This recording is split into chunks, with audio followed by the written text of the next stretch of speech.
Guyyaan irraa dhebela 19,2022 ashama harka fuunee daawwattoota keenya Shiniigaa Broadcasting Service irraa oduu yeroo kanaaf qabanneen isinitti hima oduu waliin Anoliifan Margaati. Waraanni bilisummaa Oromoo zoonii kaabaa lola walloo irratti baname qolachaa jiraachuu hime. Baalee ba'aa aanaa gurraa dhaamoleetti weerarri daangaa gama naannoo Somaaliitti raawwatamaa jiraachuun himame. Gareen shoror keessaa faannoo Amaaraa Oromoof Oromiyaa xiyyeeffannoo godhatee leenji'aa jira. Roonaaldoof jaalalleen isaa Roodirigeez ilmi godhatan duraa du'uu beeksisanii kunneen hangafoota oduu turanii gara bal'ina oduutti isin dabarsa.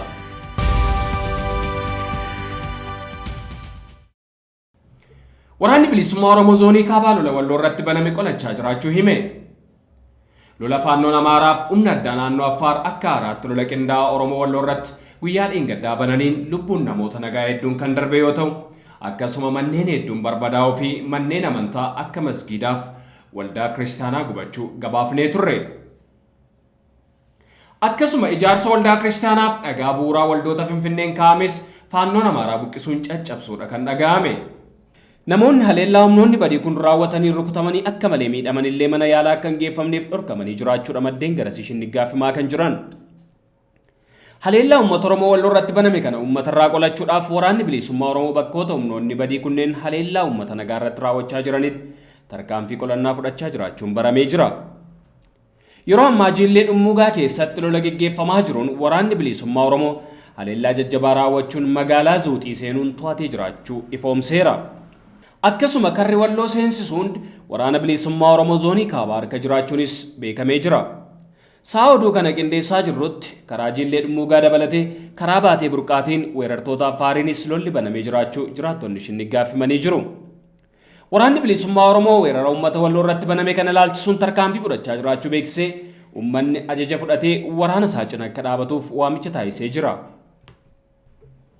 Baalee ba'aa aanaa gurraa dhaamoleetti weerarri daangaa gama naannoo Somaaleetiin raawwatamaa jiraachuun himame kan irratti gabaasa qabna. Gandoonni aanaa gurraa dhaamolee Jibrii, Abroonaa fi Yaadii jedhaman irra deddeebiin weerara daangaaf saaxilamaa jiraachuu himan. Tibba kana sababuma kanaan walitti bu'insi uumamee jiraachuus ibsan. Jiraataa naannichaa obbo Umar akka jedhanitti ganda Jibriitti erga lolli eegalamee bultii 7 lakkoofsisee jira. Ka'umsi lola tibba kana abbootiin qabeenyaa naannoo Somaalee humna addaa poolisii naannichaan deeggaraman lafa keenya weeraranii tiraaktaraan qotachuu eegaluu isaaniiti jedhu. Lafti humnoonni kunneen weeraran kun qabiyyee keenya barootaaf irraa qotataa turredha jedhan. Gochi lafa uummataa humnaan weeraranii qotachuu kun ammallee itti fufee jiraachuus ibsanii jiru obbo Umar. Qaamni gocha kana dhaabsisuuf yaalees hin jiru jedhu. Kan waraanaa jiru kan ooyiruu keenya saamee tiraaktaraan qochisiisaa jiru mootummaa naannichaati jedhan.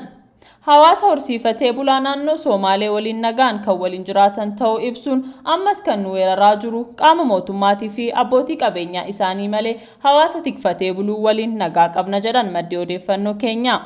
Lola tibbanaatiin wal qabatee qeen dhalattoota Oromoo 20 ta'anii mancaafamuu kan ibsan jiraataan gandichaa lolli humna addaa poolisii Somaaleetiin nurratti banames itti fufee jira jedhu. Uummanni hongeen hubame humna ittiin meeshaa bitatee lola irratti baname ittiin ofirraa qolatullee hin qabu kan jedhan obbo Umar birmannaatu nu barbaachisa jedhu. Jarri matirayyaasii dabalatee meeshaalee waraanaa gurguddaa nutti dhukaasu nuti hawaasni horsiisee bulaa hongeen hubamne humna ittiin meeshaa ga'aa hidhannee weerartoota ittiin ofirraa qolannu hin qabnu. Hidhannee daangaa keenya tikfachuuf deeggarsatu nu barbaachisa jedhan. Hongeen naannichatti mudate qabeenya uummatichaa akkuma jiruun duguugee jira. Namoonni nuti beeknu hedduulleen beelaan dhumanii jiru kan jedhan jiraataan aanaa gurraalee dhaamolee kun yeroo roobni nuuf roobee jennutti ammoo lolli kun nurratti banamuu fi lafti keenya weeraramuun qotannee akka hin nyaanneef illee danqaa nutti ta'ee jira jedhan. Weerarri daangaa Oromiyaa irratti kallattii garaagaraa raawwatamaa jiru kun uummata waraana hongee weerara dhibee fi qaala'insa jireenyaan jiruu fi jireenya isaa haala ulfaataa keessatti danqamee jiru irratti dhimma qormaata dabalataa ta'ee jira. Weerarri kallattii garaagaraa raawwatamu kanaan hedduun lubbuu dhabanii kuma dhibbootaan kan lakkaa'aman qe'ee isaanirraa buqqaafamanii jiru. Rakkoon kun jiraachuu yaa'ii caffee irrattillee irra deddeebiin dhiyaatus qaamni aangoo bulchiinsa Oromiyaa harkaa qabu weerara daangaa Oromiyaa irratti raawwatamu kana dhaabsisuuf tarkaanfii qabatamaa fudhatee hin jiru. Gabaasa dhiyaateef Rahmat Siraaj Shinnigaa Broadcasting Service irraa. Boruu duulli miidiyaa hawaasaa humnoonni Oromiyaa alaa dhufan akka ba'an gaafatu adeemsifamuuf jedha. Qindeessitoonni duula miidiyaa hawaasaa harka caalaa Tiwiitarii irratti adeemsifamu kana akka jedhanitti duula kanaan loltoonni Eertiraa, humni addaa, milishaa fi faannoon Amaaraa akkasumas humnoonni federaalaa Oromiyaadhaa akka ba'an ni gaafatama. Kana malees naannoleen duula Oromiyaa irratti labsame irratti hirmaachuu irraa akka of qusatan duula kanaan ni gaafatama jedhanii jiru. Hanga ammaa naannoo Oromiyaatti humni qindaa'an qaamolee garaagaraa hirmaachise 80,000 caalaan bobba'eeranii humnoonni kunneen uummata Oromoo irratti yakka waraanaa raawwataa jiru jedhan qindeessitoonni duula miidiyaa hawaasaa kunneen. Namoota nagaa ajjeesuun, qe'ee jiraattotaa barbadeessuun, mana jireenyaa ibiddaan gubuun qaamolee mootummaan bobbaase kanneeniin gola Oromiyaa garaagaraa keessatti bal'inaan raawwatamaa akka jiru himaniiru. Humni qindaa'an mootummaan bobbaase kun waraana bilisummaa Oromoo dandamachuu waan dadhabeef fuula isaa gara namoota nagaa ajjeesuuf qabeenya uummataa barbadeessuuf saamutti deebisee jedhan qindeessitoonni duula miidiyaa hawaasaa kunneen. Kana waan ta'eef humnoonni kunneen saffisaan Oromiyaa gadhiisanii akka ba'an gaafatamaa jedhaniiti jiru. Duulli miidiyaa hawaasaa kunneen boruu galgala akka Itoophiyaatti sa'aatii 2 jalqabee adeemsifama jedhameeti jira. Duula miidiyaa hawaasaa kana irratti uummanni dammaqinaan akka hirmaatu qindeessitoonni yaamicha dhiyeessanii jiru. Godinaalee Wallagga Bahaa Horroo Guduruu Wallaggaa keessatti buqqaatiif ajjechaan hidhattoota finxaaleeyyii Amaaraan raawwatamu hammaachuun himame. Godinaalee Wallagga Bahaa Horroo Guduruu Wallaggaa aanaalee hedduu keessatti hidhattoonni gosa garaagaraa lubbuu namaa balleessuuf qabeenya gubuu akkasumas lammiilee nagaa qe'ee irraa buqqisuun hammaachuu jiraattonni ibsaa jiru. Namoonni aanaalee Kiiramuu Giddaa Ayyaanaaf Limmuu Galiilaa keessaa buqqa'an rakkoo hamtuu keessa jiraachuu himu. Aanaa Kiiramuu magaalaa Roorraa maatii isaanii waliin baqachuun magaalaa Kiiramuu jiraachuu kan himan obbo Abdiisaa yaadata amma jiruun keenya du'aaf jireenya gidduudhaa jedhu. Erga fulbaana 30,2014 hidhattoonni Amaaraa waraana qe'ee keenyatti bananii qe'ee irraa buqqaanee faffacaanee bakkee jirra. Guyyaa sana namoota 22 nu jalaa ajjeesanii kaan madeessan qabeenyi keenya baaburri midhaanii horiin midhaan achumatti nu jalaa barbadaa'e. Guyyaama tokkotti harka duwwaatti hafne. Maatii 9 qabaachuu kan himan obbo Abdiisaan qamadiin ji'a 3tti kiiloon 25 kennamuufiin ala waan ittiin maatii jiraachisan akka hin qabne himu. Nuti qe'ee keenyatti deebi'uu barbaannu garuu mootummaan kanneen yakka raawwatan duukaa bu'ee seeratti hin dhiyeessine. Naannoo keenyas hidhattoota kunneen irraa qulqulleessuu hin dandeenye. Yooma lafa duwwaa keenyatti deebina jennellee hidhattoonni kunneen ammas miidhaa nurraan ga'u jechuun ammallee yaaddoo keessa jiraachuu himan. Gandoota 16 aanaa Kiiramuu keessa jiran keessaa magaalaa Kiiramuurraan kan hafe ganda hunda keessaayyuu uummanni buqqa'eera kan jedhan obbo Abdiisaan waliigala namoonni 45,000 ol buqqa'uu himan. Magaalaa Haroo ganda duwwaa tokkorraa buqqa'uun amma magaalaa Kiiramuutti baqatanii akka jiran kan himan Aadde Biraanee Kabbadaa erga fulbaana 30,2014 haleellaa hidhattootaa baqatanii qe'ee irraa buqqa'anii jireenya ulfaataa keessa jiraachuu himani. Guyyaa sana maatiin isaanii namni 9 akka dhumanii fi ijoollee isaanii 7 qabatanii baqachuun hanga yoonaa mana namaa kadhatanii akka bulaa jiran himan. Kan jiraannu baarandaa namaati. Ani qoraan gurgureen maatii 8 jiraachisa. Gargaarsi mootummaan nuuf kennu ji'a 3tti qamadii kiiloo 25 jireenya namaa keessaa baanee jireenya horiin gadi jiraataa jirra. Mootummaanis gara qe'ee keessanitti deebi'aa jechuu malee fala biraa nuuf hin barbaanne. Nuti immoo yoo deebines waan ittiin deebinuu hin qabnu. Hidhattoonnis ammallee jiru. Ammallee yaaddoo qabnaa jedhan. Yeroo garaagaraatti mootummaan bilxiginnaa hidhattoota finxaaleeyyii Amaaraa uummata Oromoo buqqisaaf ajjeesaa turaniif jiran tumsaa turuun isaa beekamaadha. Gareen shororkeessaa faannoo Amaaraa Oromoof Oromiyaa xiyyeeffannoo godhatee leenji'aa jira.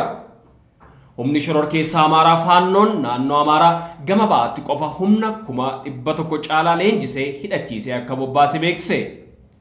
Hooggansi garichaa sirna eebba warra haaraa leenji'anii irratti haasaa taasiseen uummata Oromoo Walloof Oromoo guutuu irratti wayita dhaadatu mul'atee jira. Lola Tigraay caalaa kan Oromoof Oromiyaaf miseensonni faannoof dargaggeessa Amaaraa akka of qopheessuu qabu wayita hooggantoonni faannoo hubachiisan viidiyooleen mul'isan ba'aniiti jiru. Naannoo Amaaraa gama ba'aatti qofa faannoowwan 100,000 caalaan leenji'uu eeranii leenjiif qophiin kun bakka maratti cimee akka itti fufu himaniiti jiru. Dargaggoonni Amaaraa marti akka leenji'an hidhatanii fi gurmaan hojjetamaa jiraachuu hooggantoonni faannoo ibsaniiti jiru. Faannoon bakka jiru maratti bifa gurmii qabuun socho'aa akka jirus himanii jiru.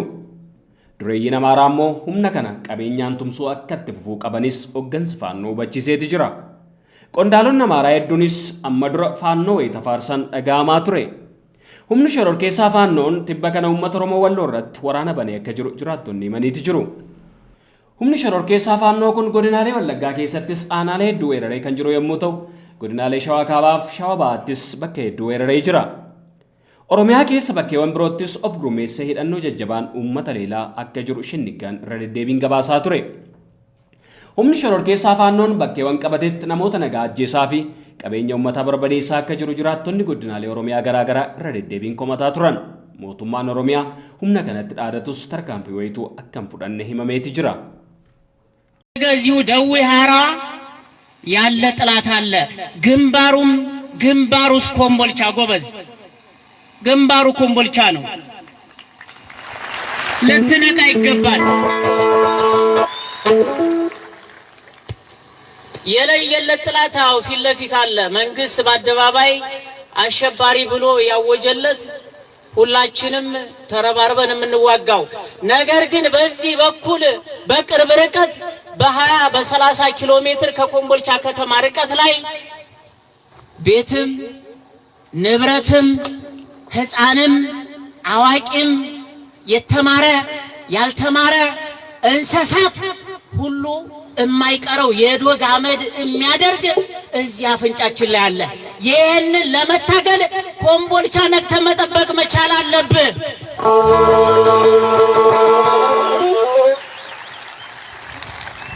የለየለትን ጁንታ የትግራይ ወራሪ ኃይል እያልኩኝ አልቀጥልም እነግራለሁ። የሰው ልጅ እጅና እግሩ ታስሮ እየተወረወረ እሳት ውስጥ የሚቃጠልበት አንገቱ እየተቀላ እንደ በዓል ዶሮ የሚወረወርበት አገር ላይ ቁጭ ብለናል። ለዚህ ፊት ለፊታችን አፍንጫችን ላይ ነው ያለው። ማንንም መሳደብ አልፈልግም። ትክክለኛውን ነገር ግን ተናግሬ አልፋለሁ። እኛ ስልጣኔ መስሎን የራሱ ማንነት እየሰጠን እዚህ ወሎ ላይ ልዩ ዞን ብለን ያስቀመጥነው ማህበረሰብ ቁጭ ብሎ ቢላዋ እየሳለልህ ነው። ለዛ መልስ ተዘጋጅ።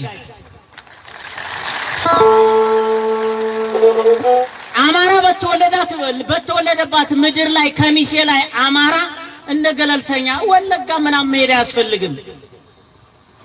እዚሁ ቁጭ ብሎ ፍርድ ቤት ተከሶ መልስ ጽፎ ሲሄድ በኦሮመኛ ለማስተርጎም 125 ብር ለአንዲት ገጽ እየከፈለ የተቀመጠ አማራ ባለበት ሀገር ግን ነፃነት የለውም። እየተሳደደ ነው፣ እየተገደለ ነው። ስማን በል ጎበዝ። ለረጅም ዓመት ስንሽኮረመም ነው ለዚህ የበቃ ነው። መሽኮርመም አያስፈልግም። ቆርጠም መነሳት ነው። አሟሟታችን እናሳምር። ተናግረንም ተዋግተንም መሞት ስላለብን ነው።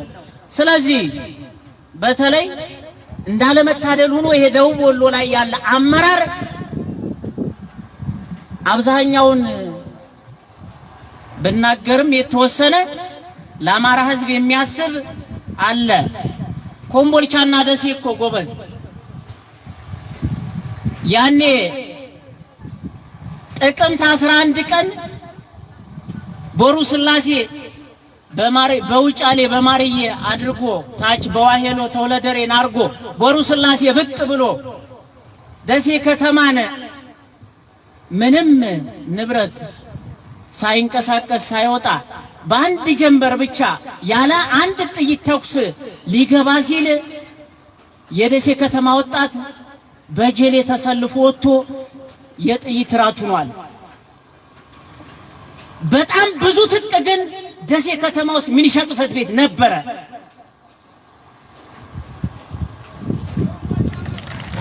አልነበረም እንዴ? ታዲያ ያን የደሴ ከተማ ወጣት ጀሌ ሆኖ ወጥቶ የተዋደቀ ትጥቅ ይዞ ወጥቶ ቢሆን ደሴ ከተማን ያድናት አልነበረም? ያድናት ነበረ። ታዲያ የማነው ስህተት? ከጥላት በላይ እኛ ውስጥ ያለው ሆዳሙ ጥላት አለ። ይህን እንታገለው። አትሽኮርመም። መሽኮርመም አያስፈልግም።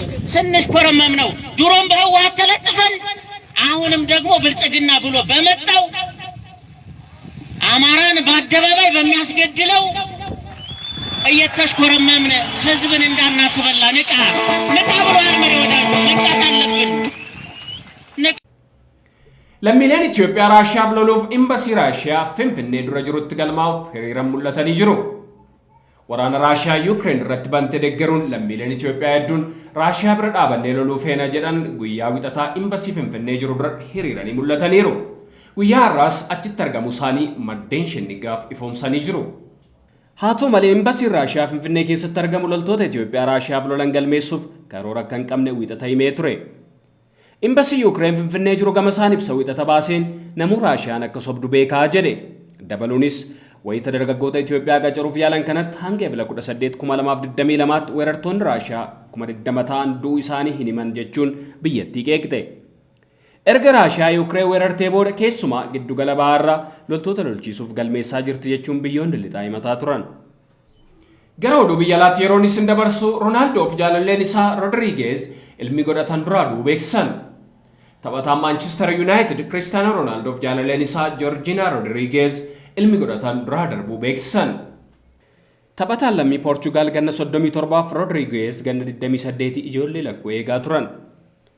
Daa'imni dubartii lubbuun oolteetti. Dhalachuun ishee abdiif gammachuun akka jiraannu cimina nuuf ta'e jechuun ibsan.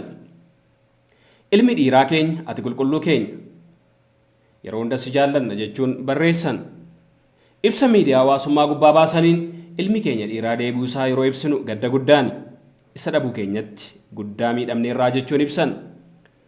Jaalalleewwan lamaan Roodirigeez ulfa ta'uu ishee kan ibsan baatii onkoloolessaa keessa ture. Kilabiin Cristiano Ronaldo Man United miidhamni kee miidhama keenya yeroo kanatti jaalalaaf cimina akka qabaattan hawwina jechuun Tiwiitara gubbaatti barreessan. Taphataan michuusaa Marcus Rashford waaqayyoon akka isa jajjabeessu dhaame. Pirezidaantiin akkasumas daayirektarri boordii kilabii isaa duraanii Real Madrid gadda guddaa ibsuun jajjabina hawwan. Manchester City, Leeds United fi Premier Leaguein gadda ibsuun jajjabina hawwuun Tiwiitara gubbaatti barreessaniiru. Roonaaldoon ilma bara 2010 dhalateef Cristiano Junior jedhamu qaba. Lakkuuwwan Eevaa fi Maatiyoo immoo bara 2017 dhalatan. Cristiano Roodirigeez irraa daa'ima dubaraa Alaanaa Maartiinaa jedhamuuf bara 2017 dhalatte qaba. Egaan daawwattoota keenya oduu yeroo kanaaf qabannee dhiyaanne kanan gammaa ture Population gaafa waliin turtii gaarii.